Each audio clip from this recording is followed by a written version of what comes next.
It's the Fellowship of the Geek Show, a weekly podcast about comics, the comic book industry, and other geek pop culture. Music courtesy of Manny the Martyr.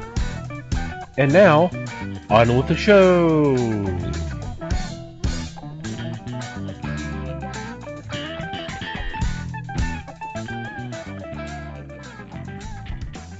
Hey everybody, it's the Fellowship of the Geeks podcast. My name is Thomas Chick, and joining me for this episode is Mike Marlowe. Hey gang. And Les Webster. Hello all. So how are you guys doing? Doing alright. Doing well, thanks. And you? Doing alright, thank you. Hope everybody's doing okay out there. Hope everybody's had a good week, and we're about to have a good week whenever you're listening to this particular episode. So what's been going on in your corner of the galaxy? Well, this week I did something that might be a little surprising. I started reading, the fact that I started reading a book is probably not surprising, but the book that I'm reading, it will be surprising in that this is a book I probably should have read a long time ago. It is called Monty Python Speaks, and it is kind of an interview type book where some guy sat down with each of the surviving pythons. This book came out in '99, and just kind of got the whole backstory of the whole shebang, how the whole thing got started, where each of them kind of came from, and how they kind of got together, and how the whole flying circus thing happened. And I'm still early on, so they're just now starting to talk about their writing process for the show. And it's stuff, honestly, that there's a little bit of stuff that I probably didn't know, but I've heard so much of it elsewhere. It's cool to kind of see it all here. It's kind of cool to re-experience it and get I guess the big difference with this book is that they're actually kind of answering the questions seriously. So there's not a whole lot of the usual Monty Python smartassery going on. They're actually really answering the questions for real. So it's interesting to see, to kind of learn about the process without having to filter through the usual these guys hamming it up type thing.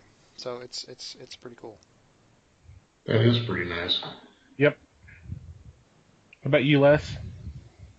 I didn't do much of anything, to tell you the truth. No great shakes as to stuff being done or prepared or anything else. Kind of the lame one of this group. But our fans know that already. It's okay to have a quiet week from time to time. I'd love to have a quiet week from time to time. That'd be friggin' great. Yeah.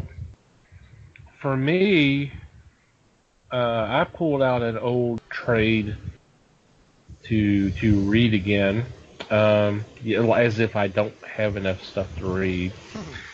But I've been jonesing for some Legion of Superheroes, and all indications are that we'll have them back again at some point in the not too distant future, no pun intended. But I pulled out a trade. It was it's called 1,050 Years in the Future, and it's the collection of tales celebrating their 50th anniversary. That was in 2008, which means next year will be their 60th anniversary. So just put that. Just make a mental note of that, Les. So for next year. But it's fun. I mean, it includes obviously their first appearance, which was back in Adventure Comics, if I'm not mistaken. Yeah, Adventure Comics 247. Mm-hmm. And through some of the stuff I read in the 70s, and then all the way up until the late 90s, early 2000s. So it was kind of nice going back and reading some of those again. Cool. That is cool. So I'm hoping we'll get them again here real soon, and obviously we're going to be getting the Justice Society again here at some point in the future. It would be nice to see both those teams running around again. Alrighty, before we get into this week's topic, take a couple minutes to thank our sponsors for their support. First off, want to say thank you to Peter Smeddy of Alterna Comics and Make Mine Indie. If you're not aware of what Make Mine Indie is, it is a digital catalog of print, digital, and web comics that are available. The spring catalog is out now. It has been out for a month, maybe a little bit longer. It's 114 pages, filled with previews, reviews, interviews of publishers that you're probably not aware of. Some really good stuff. Some books that Mikey and I have already. There's a couple of them that we've already done reviews for, and there's some that we would love to get our chance to check out. So you should check it out as well. Go to our website, www.thefellowshipofthegeeks.net. Click on our sponsors tab, and right there at the top you'll see the logo for Make Mine Indie, and there will be a link there. So just click on that, and you can download a free CBZ or PDF file for the catalog and check it out, and who knows, you'll find something really good. Also, I want to thank Things from Another World for supporting the Fellowship as well. Some of the deals that they're running right now, they've extended their free domestic shipping on in-stock comic books, graphic novel orders of $35 or more. That is good till the end of April, as well as their usual evergreen deals of 40% off comic statues, toys, and merchandise, 30% off pre-order manga titles, and 50% off Nick and Dent comics and graphic novels. So while you're on our sponsors page, just scroll down a little bit where you see information for Things of Another World. Click on one of those images. That'll take you to their website. That lets them know that we sent you their way, and go ahead and take advantage of some of these deals. Alrighty, for this week, this kind of popped in my head here real recently. I don't know how many of you out there actually pay attention to a lot of the comments that are made on social media platforms regarding a lot of the books that are coming out. When DC announced their summer event and it was related around Batman, a lot of the comments were, well, of course it's going to be Batman. That's their flagship character. That's the one that brings in the money. And I was kind of thinking about that because I remember a time, and Les will remember this time too, where the flagship character was Superman. And with a movie coming up and several different other titles have come out within the last few years, I kind of wondered, is it possible that Wonder Woman could possibly become the flagship character over the other two? Because if you've been paying attention, not only what you see on the line, but obviously in the stores, that there is an increased demand. An increased demand of female characters in leading positions in books, whether it's a solo book or a team book or that kind of thing, as well as female creators, obviously, but just a more female representation. And obviously, with the Wonder Woman film coming up here just weeks away, as of our recording time, could this be the trigger that makes that switch? Because I said something to Les earlier. I guess it was earlier today, that I think the switch from Superman to Batman essentially happened with the Tim Burton film in 1989. Because obviously during the 90s and through now, he has been the big seller. If there's an animated movie or if a live action movie or a animated show, he's in play. Whether it's him solo or as part of a team up or group.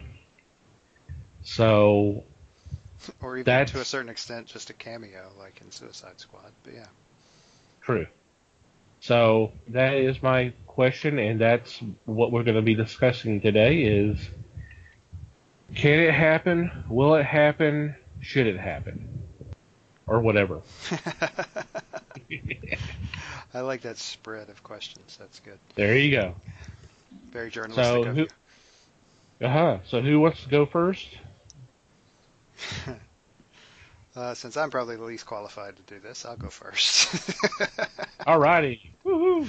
And I say that kind of half jokingly, only because I don't want to say disconnected from the superhero stuff, but I am definitely not fully engaged with it. But I am online, and so I do get to see a lot of some of what you're talking about. There is definitely more of a push towards, I think it's not specifically just female representation. I think it's more genuine female representation and more genuine kind of interpersonal representation. I don't know. I almost don't want to go down that road, but there is definitely more of a demand. Whether Wonder Woman can make that leap, and I actually agree with you, not to jump too far back to the Batman thing. I agree that what's probably the linchpin of the Batman movement was the Burton movie in '89. I think there was a build-up to that, and I think it's possible that we're in a similar build-up with Wonder Woman right now. Whether that actual breakthrough happens, I don't want to pin all of everybody's hopes on the Wonder Woman movie that's coming out here in a month or so. But if it's not the awesomeness that everybody wants it to be, I think that's going to set that movement back quite a bit.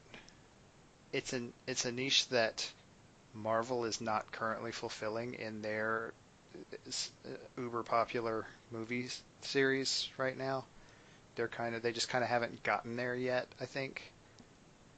What worries me is that DC's movie franchise, for lack of a better term, hasn't really brought it home the way anybody would want it to have. And so I'm not saying I'm worried about the Wonder Woman movie itself, but I am worried about it in terms of I don't know that it will be enough to make that breakthrough, to make Wonder Woman the kind of the face of the franchise. I think everything else is primed for it. I mean, even as far down as just society in general, I think there's been that big push toward, to use your term, female representation. I think it's something that is very much it's a deep vein in the society right now, and it would be huge for DC if they did capitalize on it. I think this movie is probably their best chance to do that. It's already done, so there's not really much they can do about it. I don't know historically how really feminist Wonder Woman is. I think she definitely has a better shot at it than Batman, and possibly Superman as well, but I don't know. It'll be interesting to see, but I'm not going to hold my breath that breakthrough is going to happen with this movie. I look at the film first. We'll go by that. Everybody's talking the film. I think that to answer Thomas's 3 questions, I've got to go yes with all 3. It can, it will, and it should.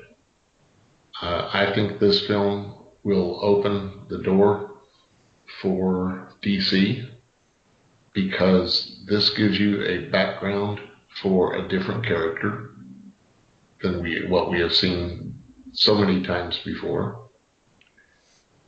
It also will entrench people. I think people will get interested in the Justice League movie that's coming up. And this is a should. This is a should because DC does need a strong character right now in film. And she was probably the best received in the Batman v Superman film. Oh, God, yeah. Over Batman and Superman. Over Batman and Superman. And that includes the others that were featured in the film, too. Then, in comics, currently Wonder Woman is appearing in 2, along with the Odyssey of the Amazons, which was a pre-Wonder Woman storyline. Yeah, she's currently in 3 books.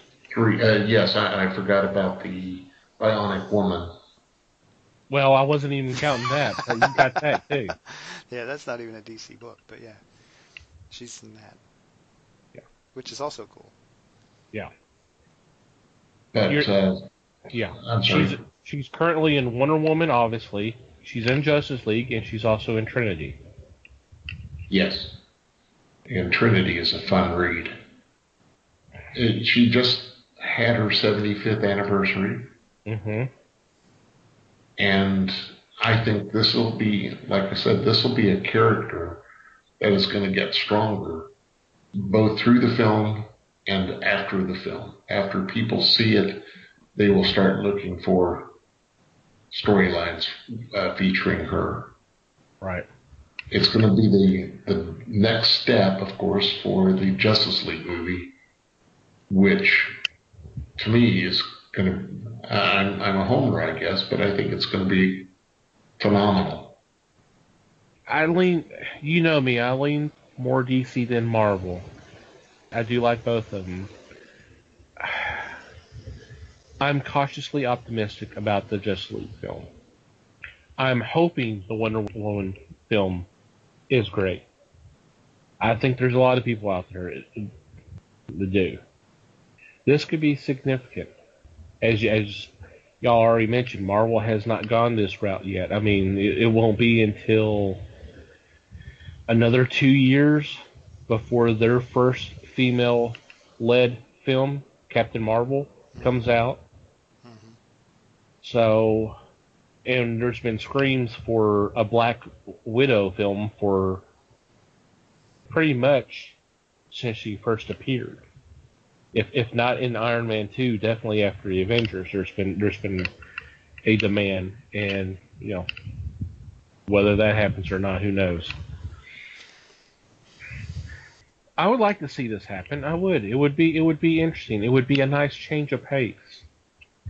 And because, I mean, depending on how you handle Batman, the way you handle the character, he could be one of these that's the loner who doesn't really want to work with anybody. Then he can also be the old chum thing.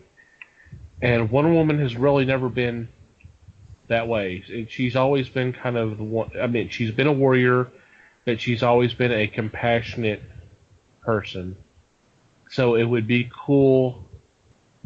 And I've told Les this before. It would really be cool, and it may happen. And if it happens, you heard it here first. This was my idea. Back in the day, there used to be a Brave and Bold, and then later there was also DC Comics Presents. These were team-up books. Brave and Bold was Batman, and then whoever the guest star was for the month. DC Comics Presents, it was Superman, and whoever the guest star was of the month. It would be great to have, if you don't want to use those particular names, those titles, that's fine, a team-up book with her, and then just whoever. I think it would be interesting. I think she would work well, not just as a character, but just writing the character. with other heroes or whatever. I'd buy it. Yeah, it would be fun. It would definitely be different, and I think it would be successful. And I think different might be a good idea for DC right now. I mean, especially in the cinematic stuff. Definitely cinematic. Yeah. There's no way in hell they would ever admit it, but they're struggling in the cinematic side. I mean, seriously, their last hit was The Dark Knight, which was 2002, something like that. Yeah. Actually, no, I don't think it was that old. Was it? Well, it's been a while. I'm not sure. I'll have to go back to the actual. It's been a while, and I mean, it's just they're struggling in the movies, and I don't know. It's a little puzzling to me. I mean, they do so well in the comics, but they don't seem to be able to get a movie together. That strikes me as odd, but is that because they haven't stuck Wonder Woman in there yet? Who knows? I mean, I think it's worth a shot. Let's just bank on her for a while and see what happens. I mean, obviously, Batman's star has fallen a bit. I mean, he had a hell of a run. He's been going for almost 20 years now. No, 30. Yeah, almost 30 years now. He's been on top of the world, and I mean, I say that it's clearly, like I said, he's on the wane. Oh wow, that was just a horrible pun. I'm sorry. Yes, it was. That was totally not intentional. But it was great anyway. Oh gosh, that hurt. And I think they were hoping to pick that back up with Superman, but let's be honest, Man of Steel was not good. And Batman v Superman didn't really help. So maybe this is, like I said, I think this is their best chance. You say your first question there was, can they do it? I think they can. I think this is their best shot. I think this is the time when it's going to happen, if it's going to happen. They have to get their shit together. Yeah. And write a decent movie for a change. But yeah, I don't think, because I think the visual stuff is there. As long as they just stop destroying things and start telling a story, that'll be 2 steps in the right direction. This is the time. This is the time when the world needs a hero, and she's the one that she may be the hero that the world needs at this point, or the hero that the current societal list of desires.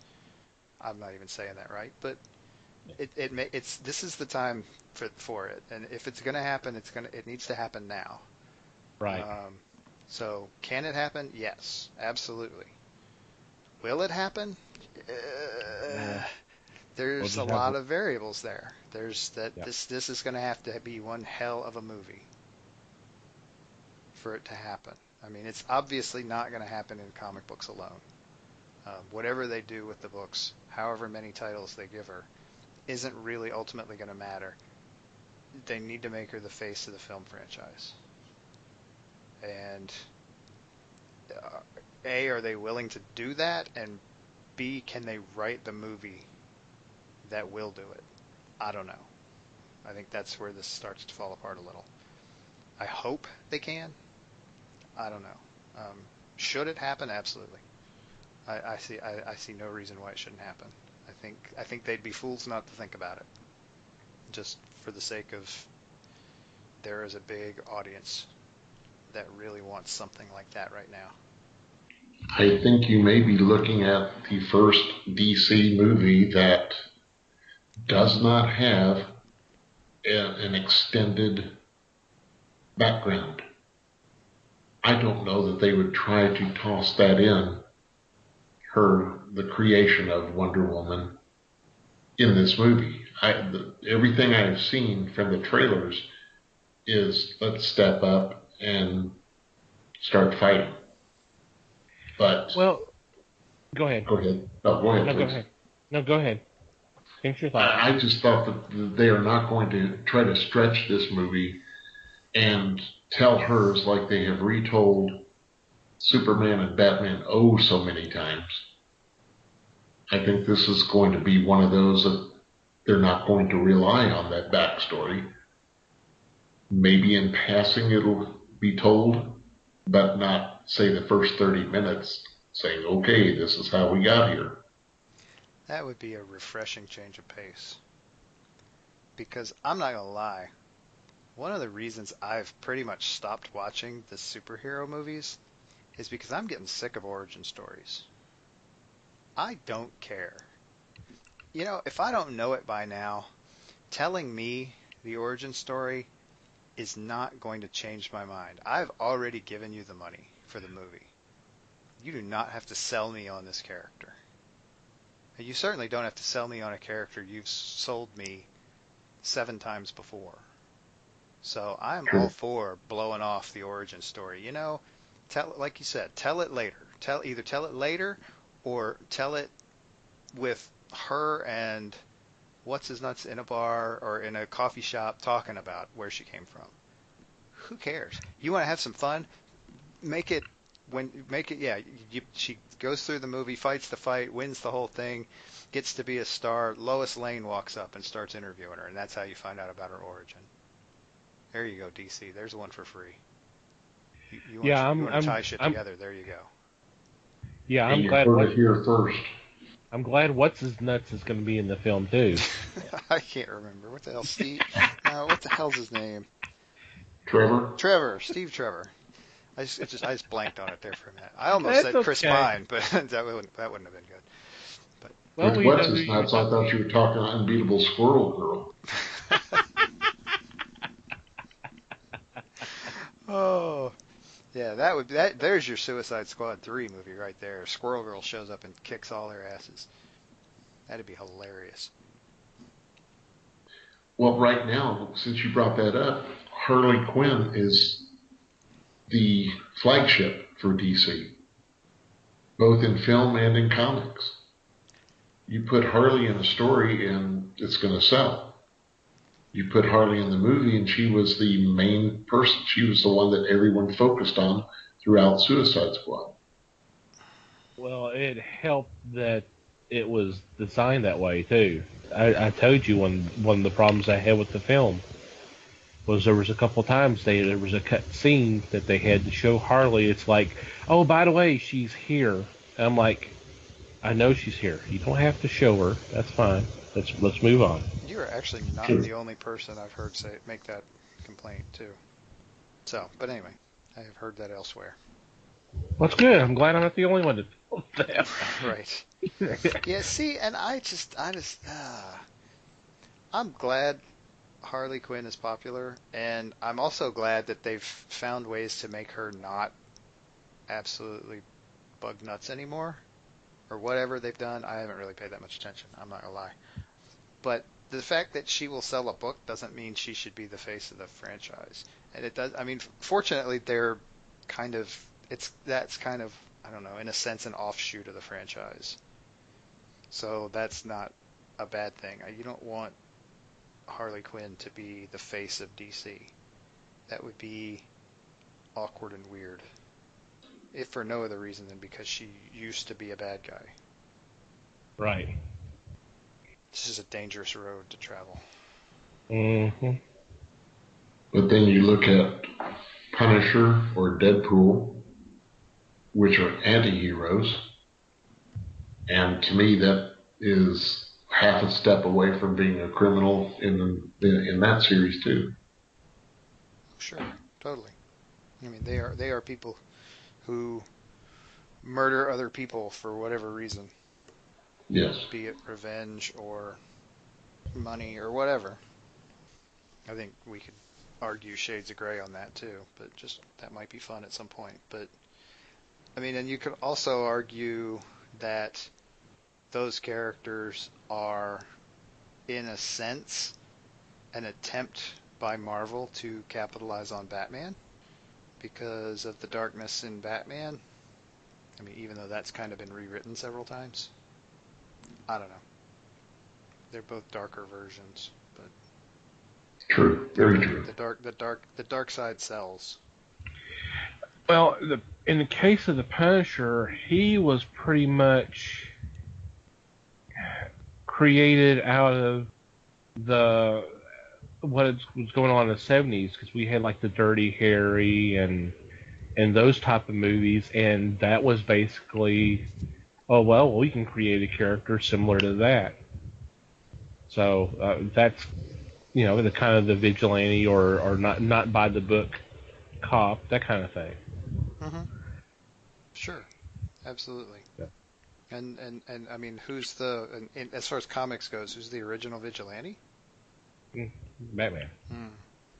With a symbol on his chest and a complete aversion to gun. Well, not complete, because he did actually have guns at the very beginning, but very much an aversion to guns and killing. I mean, you flip a switch and you've got Punisher.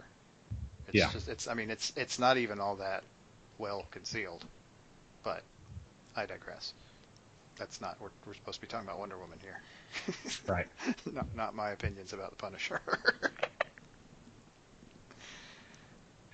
Now, you talked about comic sales, and I actually went back and did a little research. I used the Comichron website, and we'll have the link in our show notes. Unfortunately, the final March numbers were not there, so I basically went from February all the way back to September. So, looking at these numbers, if you base your merchandise and other multimedia platforms off of sales of off a comic character, you can see why Batman is number one. Why he's the face, because looking at these numbers per month, and now granted these numbers are, we've kind of discussed this in previous podcasts, these are orders from retailers, so they're not actual comics bought, these are numbers of comics that were ordered from stores, from the publisher to sell to you per month. From September 2016 to February 2017, Batman averaged 233,184 per issue. That's 116,592. Now you compare that to Wonder Woman. Per month, she's at 118,02 per issue. That's 59,001. So almost half in terms of just orders. So looking at that, you can go ahead. That's total number of issues. Total numbers of copies that were ordered. Right. Yes. Okay, how many titles is that for Batman? That is Batman proper, the Batman book. Oh, okay, that's just the one title. That's compared to just the one Wonder Woman title. Just okay. Yes, okay. yeah. I should have made that more clear. Thank you for doing that. Yeah. This is the main titles. I didn't count for like Batman. I did not count Detective or Justice League or anything else. These are the main books. It'd be awkward to count Justice League because they're both in it, but. Anyway. Right. Well, it would negate each other, but that's fine. Yeah. But I have to leave that out. Trinity too. Yes. Yeah, true. Positions in the chart per month. I mean, Batman was no lower than 7. He was position 6 and 7 in October, but in November he was the first 2 spots. September, he was 1st and 3rd. December, he was 4th and 5th. And January and February, he was ranked 2nd and 3rd. So he was always in the top 10. And that's something that's been going on for years. That's that's part of the reason when they did the whole New 52, there was very little change for him, because if it's not broke, don't fix it.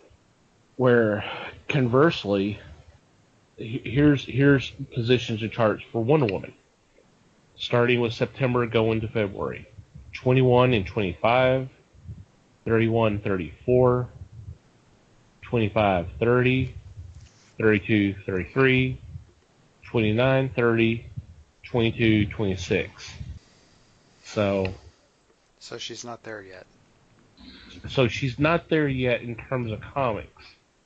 And we'll see what happens here in another few months when Greg Rucka leaves the book and Liam Sharp leaves the book.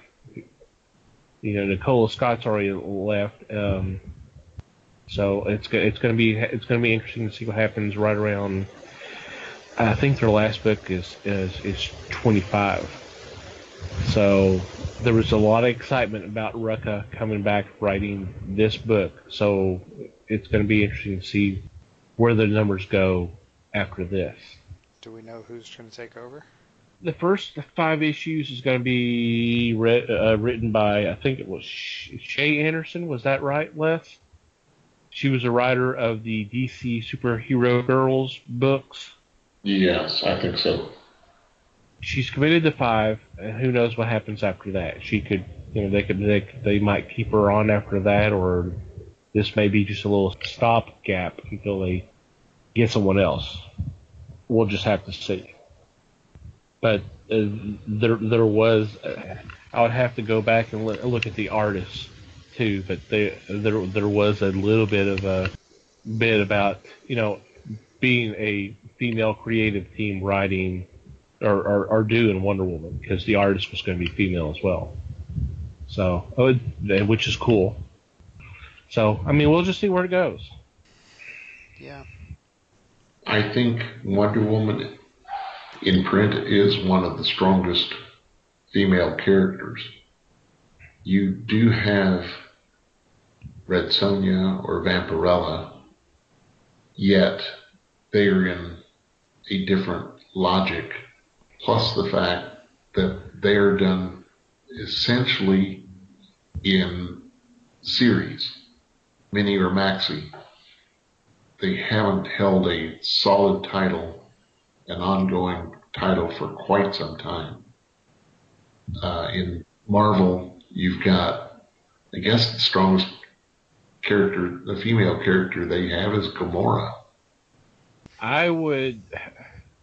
What do you mean by strong? It depends on what you mean by strong. Are you talking about kind of as a character? Are you talking about literal strength, or? I'm looking as a character, somebody that can carry a series, and she, to me, she does not carry Guardians. She had or has her own mini-series going now, but I don't see her continuing as a strong female title. With that information, I would offer Carol Danvers the current Captain Marvel, especially with her getting her own movie in a couple of years. She has been around since the 70s. She's had long runs of her own book. Obviously not as long as Wonder Woman, but, Wonder Woman's been around 75 years, where Carol's only been around since the early to mid-70s. So, I mean, that's not a fair comparison there, but I mean, that's, and a lot of people do make that kind of comparison, that they are kind of, parallels. Parallels. Thank you. Wonder Woman began with the Justice Society, did she not? That was her first appearances. I believe she was in. She first appeared in Sensation Comics, which predated Justice Society, but not by much, if I'm not mistaken. And I'm sure Troy's listening to this right now and just raging, and he can send an email to correct me, and I apologize if I'm wrong, Troy. As am I. So, I'm not sure it matters to an extent what it the may not. background is. I don't know that her background makes any difference. I think, again, at some point they're going to tell an origin story, whether it's the exact same one that we're used to or that happened back in the 40s. It probably won't be, and it really won't matter because, I mean, they're going to tell what they think is the best story at the time, and honestly, whatever gets told in the movies is going to be hard. It's going to be hard to fight that off. It's going to be hard to go, well, actually, she was back in yada yada, because that's going to be what's in the current mindset. That's what people are going to remember because it's the one that they just told. After they tell it, obviously. But so I don't know how much. I don't want to say the history doesn't matter, but I think that they're going to be in a position to bend the history a little bit in ways that hopefully will work toward the idea that Wonder Woman could take over the face of the franchise. And I think that's the smart way to do it. It's also probably difficult, and I don't know that anybody really trusts the DC movie machine to do something difficult right now. They're not doing great. I mean, and I keep saying they're not doing great. They're making money. I mean, and that's the ultimate goal. And they can pretty much get away with whatever they want while they're making money. And I don't want to say there will always be an audience that will allow them to make money, but I think they're still a long ways off of completely alienating the entire audience. They're alienating a lot of people at the moment, but they're a long way off of complete failure. So we'll see how that goes. The question, I think, ultimately is going to be, do they want to do that? Do they want to put Wonder Woman in the front, in the fore? And again, I think it's a good idea. I think we're in agreement that we want this to happen. Right. And I think we are also in agreement, for various reasons, for it to succeed. Yep.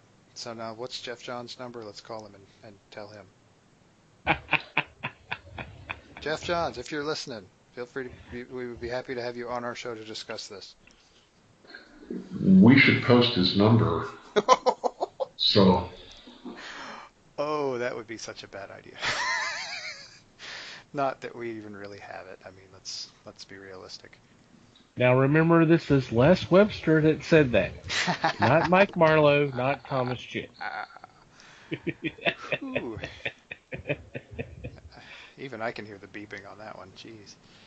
Well, I think I caused that one. So. Well, yeah, kind of. You did kind of step in that puddle. You can't complain too much about your foot being wet. Alrighty, any final thoughts? No, between the bad pun and the bad metaphor there, I think I've said all I should be allowed to say for 1 week. Alrighty then. I would just like to let people know that they should be reading Wonder Woman. It is a well-crafted comic, as is her appearance in Trinity, which is nearing the end of its first arc. So, who's writing or Trinity? Maybe even second. We're in a new story arc right now. The last issue happened to deal with Ra's al Ghul, Lex Luthor, and Cersei, which I thought was an interesting team up that I don't think anybody has done before. Which I like that kind of stuff. It's another one of those. How come nobody thought of this? My God, it's so simple. Who's writing it? I can't remember who's the current writer. Let me check real quick. Oh, I had to ask. Mm-hmm. Way to go. Oh, Do you really want to know who's writing this current story arc? Yes. Okay. Cullen Bunn. Oh, gosh. I'm glad the boy has extra time, so. Yeah. No kidding. I mean, He just doesn't have enough to do, so. yeah. So it's nice that DC could find something for him to do. Yep. Totally. They took pity on him, I guess. I don't know. Oh, you don't have enough to do? Well, how about this? Cool. Alrighty. So when we come back, our weekly picks.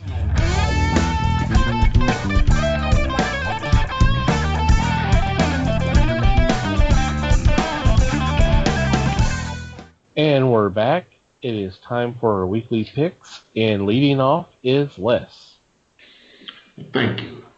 My first pick is No World #1. This is a new series by Scott Lobdell and Jordan Gunderson, published by Aspen MLT Incorporated.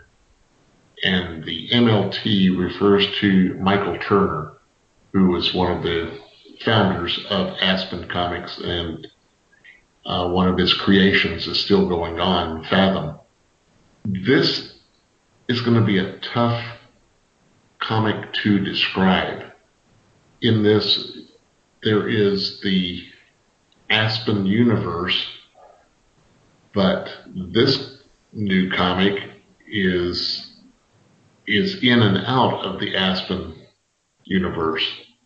You have characters such as Iris, Maya, and Dalek that have appeared in series in the Aspen group. In this comic, they will be coming together along with a new cast of characters, and there is still the danger that these three have come across in their own series. The story behind this one is a conglomerate that has a sinister purpose, is noted as pure evil, and it is above anything that has been found in comic form, or at least in the Aspen universe. The characters have to band together to fight the insidious conglomerate, and with Scott Lobdell, who does Michael Turner's Fathom, and Jordan Gunderson, who does the Aspen Universe Revelations, this should kick off a whole new group. And I do want to give props to Gunderson's cover for this first issue. There will be different covers, but he has got a beautiful, well done cover for this first issue. I definitely am going to try to wrangle this one, make sure I get this and read it religiously, because to me it's not just superheroes, it's going to be a lot of spies and crime involved in it. Cool. Yep. Sounds interesting to me. Yep, exactly. I am up next, and my first pick is from American Mythology, and it is a return of an old friend. There's no need to fear. Underdog is here. Underdog #1 by Batten Lash and Bill Gallivan. I'm not sure how long ago Underdog has appeared in the comic. I remember growing up watching the cartoons and loving the heck out of it.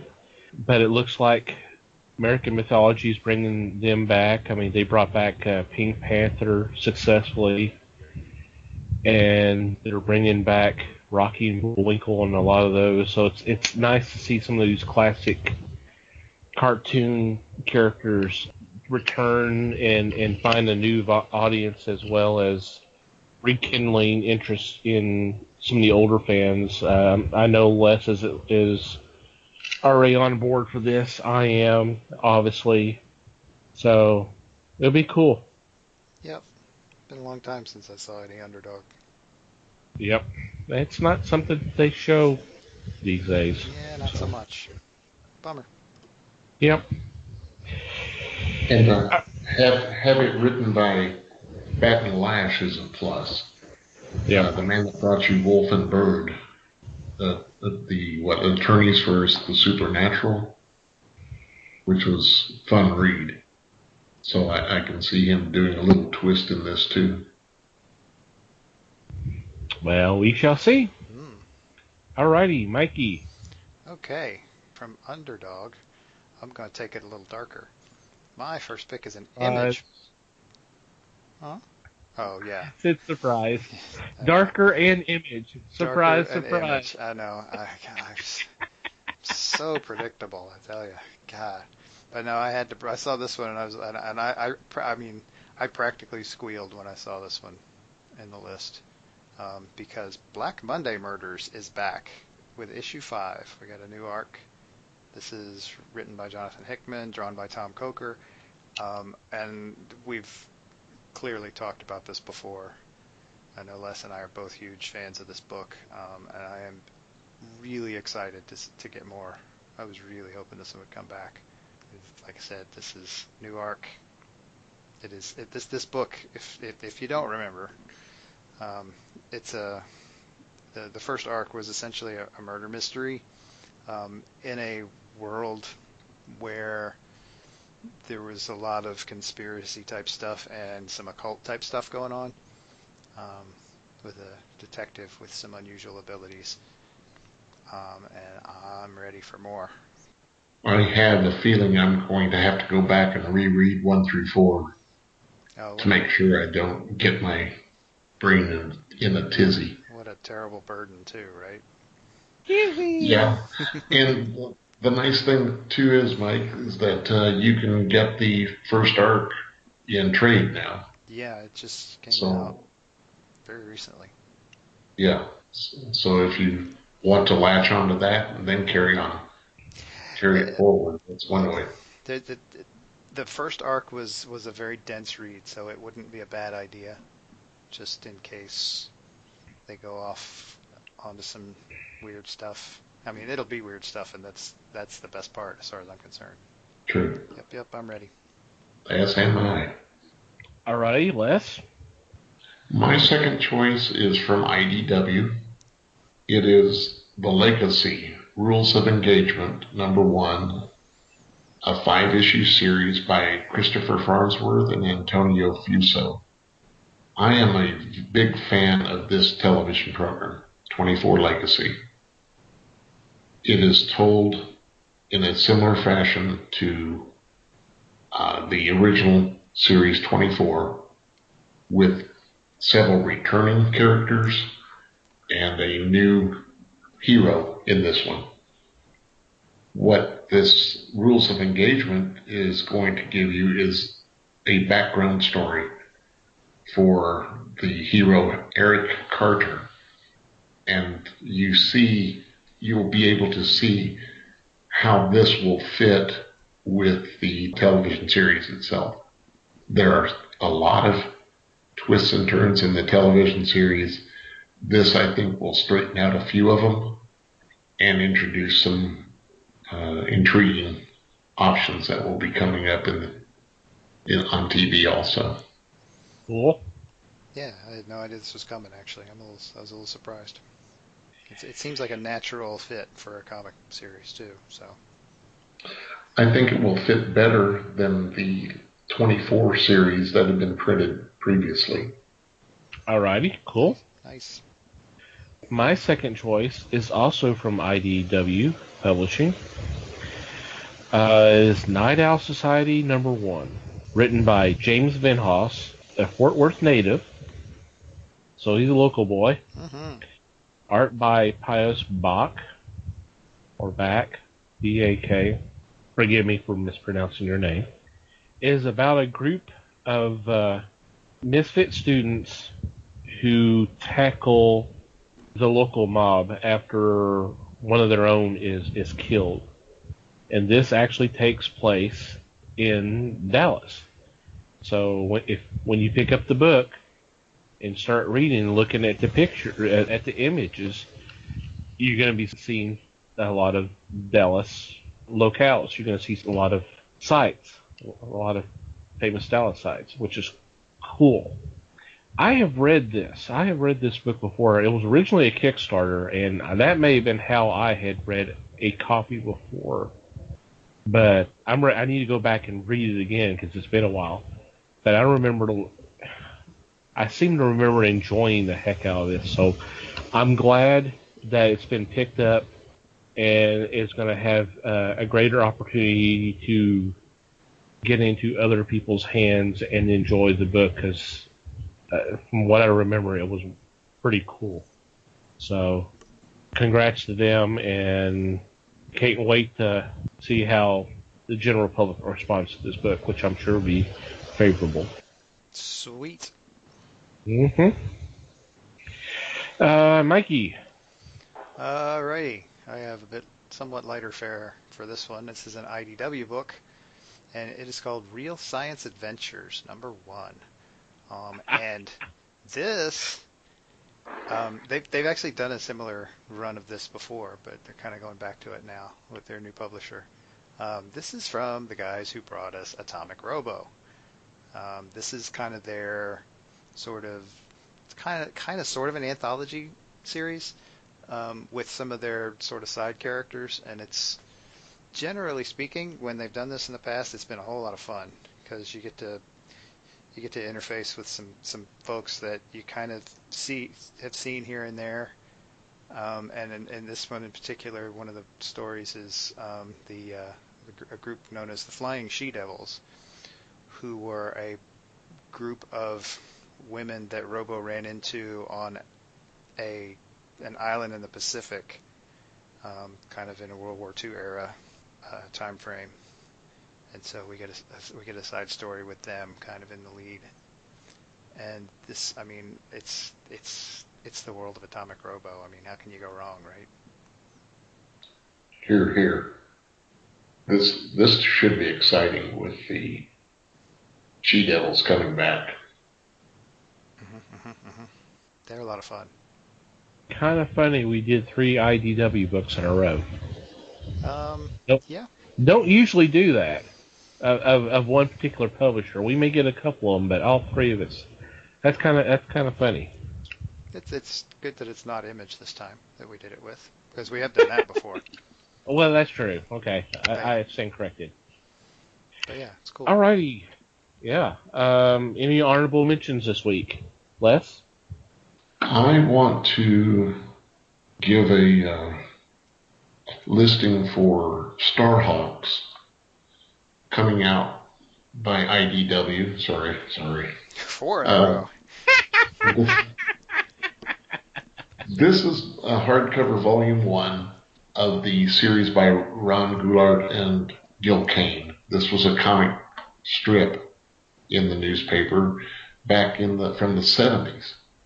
And to me, it was so much fun to read because Gil Kane's work is very distinguishable. You can tell the majority of his stuff. There are people that try to match it, but Kane, who was the major artist on Green Lantern and the Atom for DC, is great, is phenomenal. This will be a 3-book series that they're bringing forward. It's reasonably priced, and in this book, it reprints more than 300 double-sized strips. That's a lot of strips, and you're looking at close to 1,000 strips for the entire run. So, looking forward to this one. Yep, Very sounds cool. Yep. I have one as well, and I'm going to switch it up. from DC. Ah, the run is broken. Yeah, someone had to do it, so I decided to do I it. was going to anyway, so that's fine. Right. This is Young Justice Book 1. And there's been trades of this, but I think this is the first time all of these books have been put together.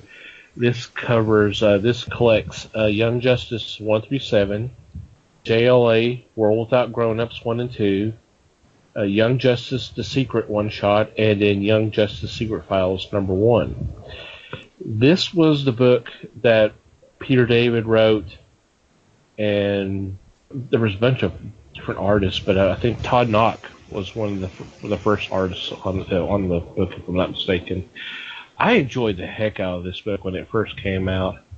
It was such a fun read, and we're talking about the Tim Drake Robin, and you had Impulse, and you had Connor, the Connor Superboy, and some of those. It was just such a fun read.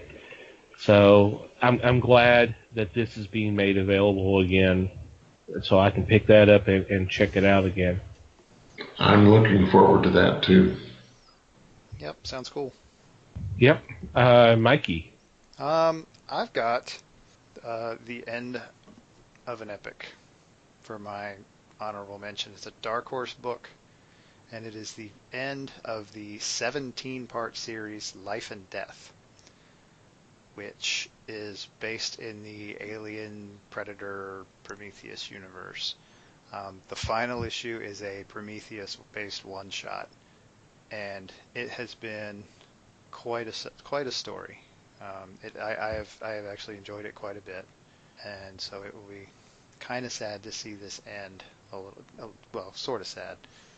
I'm also sort of curious to see how horrible the end really is, as far as what ends up happening to all the characters that are left.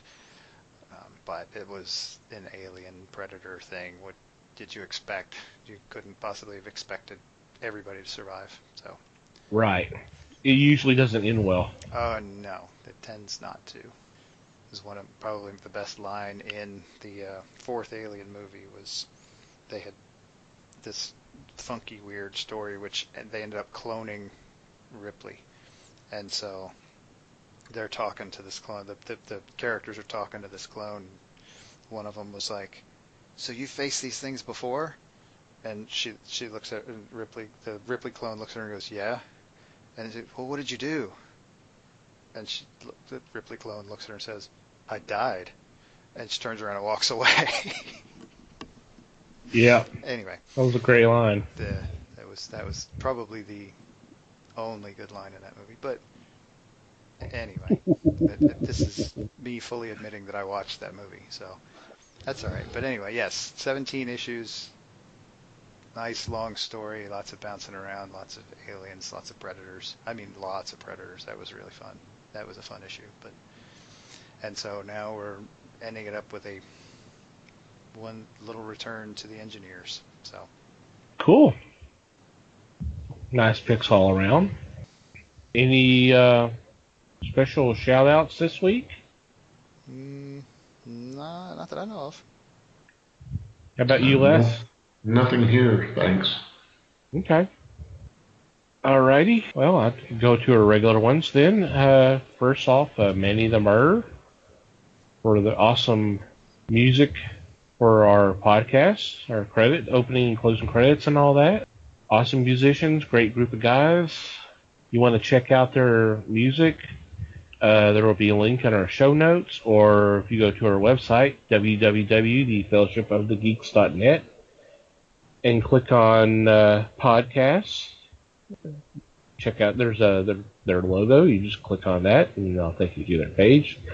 Thank you very much, guys. They're actually getting ready to do their final performance here in another couple of weeks. The band is breaking up, unfortunately. Nothing negative. It's just, but they're going their separate ways, and we wish them all well. Thank you guys for everything. Next, we would want to thank the fine, awesome people of the Podern family.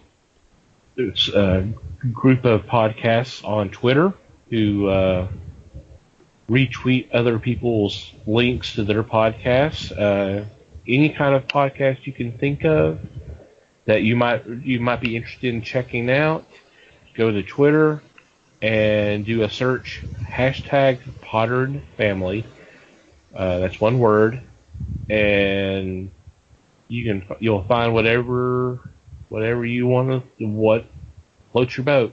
So go check them out, and thank you guys for your support. I know Mikey and I have been doing our darndest to return your love, but it's definitely much appreciated. And you, dear listener, thank you for downloading this episode. Thank you for listening. Thank you for checking out our previous episodes. We're always interested in what you have to say.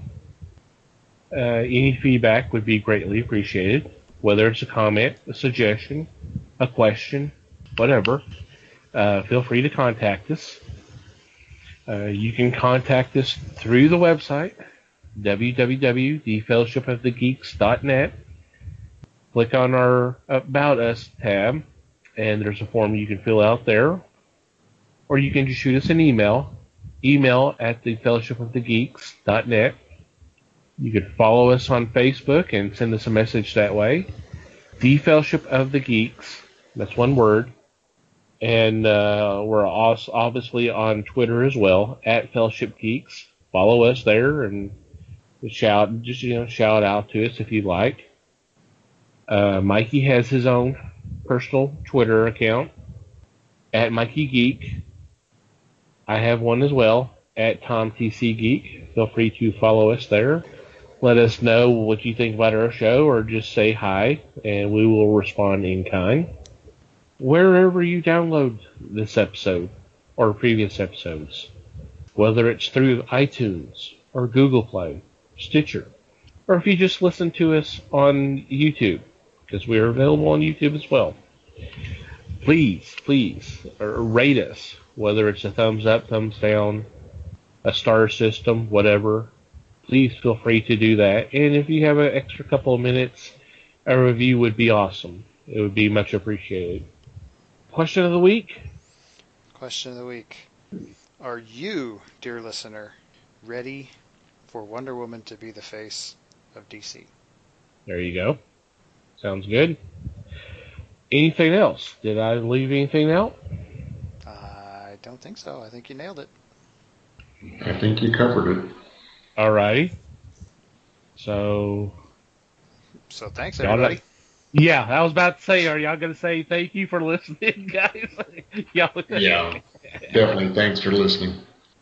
Thank you, everyone, for listening. We love you guys. Much appreciated. Y'all take care. We'll catch you next time. And until then, read more comics and support your local stores.